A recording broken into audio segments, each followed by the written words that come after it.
Good morning, everybody. Again, there's a lot going on out there, so let's get to it. We're in part 4, and the last part of our 4-part series on why Iran and how come now? Well, remember the first part we said, well, it has to do with trade routes. This was the rail trade route that really started about a month ago, and that's when the bombing really began. It starts in Tehran, it goes all the way to China, and that went together with that north-south trade route.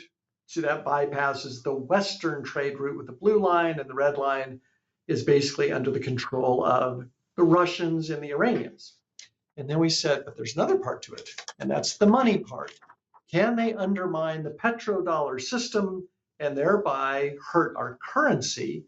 And if they can hurt our currency, then you don't have to have kinetic war, you can just have economic war. And this is all underway.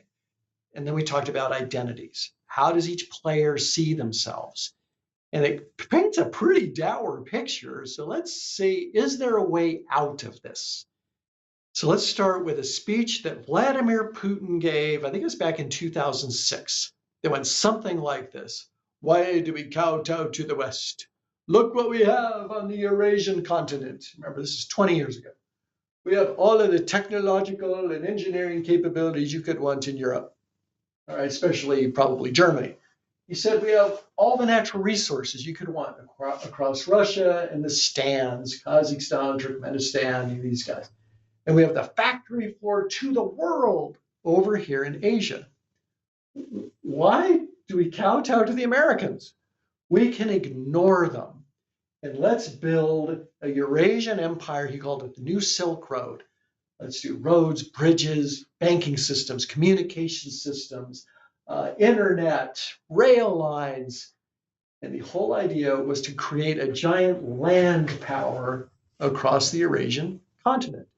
And he said, to our friends in the Middle East, join us in this endeavor, and let's use our own currencies in trade. And center to this was, back to geography, Iran geographically is right in the center of all this, where the trade is coming up through the ocean this way or from Europe this way to China. It runs through Iran. So is there a way out of this? Are we going to have this pitched battle between the East and the West? I think President Trump actually saw a way out, and I've talked about this before. I could give Putin's speech for the Western Hemisphere. We have all the technological and engineering capabilities you could want in the United States, Canada. There's some pretty smart people down in South America and Latin America. We do it better than anybody in the world. Do we have all the natural resources you could want across Greenland? If you wonder why Trump's talking about Greenland, Canada, 51st state, all the way down to Argentina, plenty of natural resources, lots of oil. Venezuela's got more oil in the Middle East. Now it's heavy oil, but our oil's light. It mixes pretty well. By the way, Alaska's got oil.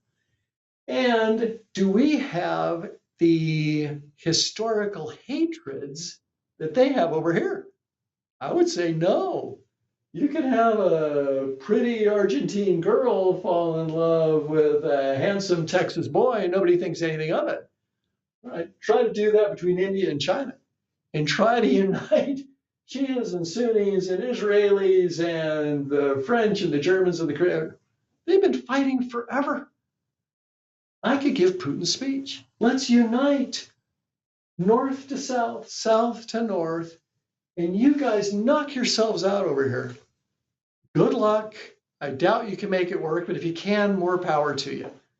Meanwhile, could we live very happy lives over here with the natural resources, all the food you can want in this hemisphere? Yeah, I believe we could. That's probably our way out. We'll be able to walk away from all of the obligations over here. This is where it gets tough because there's always inertia. No, we can't walk away from our obligations, our commitments, our business enterprises, all of these things that tie us together right now. But could it happen? Yes. And with the right leadership, I think we could probably pull it off. So what do we do over here with Zanetti Financial with all this? Do I think there's a movement to do what I just talked about? I think so. Can we do this without going to a much bigger war? I believe we can. Until we do that, though, and you see what's happening here, our objective is to invest the best way possible so you have resources. Because if there are tough times ahead, if you have resources, you're far more likely to make good decisions. If you're destitute, you're poor, you're hungry, you're cold, you're going to make a poor decision. And so what we want to do here is make sure that that works well for you, given what's going on out there. Are we open to adjusting our view of the world? Absolutely. As it stands right now, we love having the way you're invested, and let's see how the rest of this summer plays out. So with that, I'll turn it over to Walt.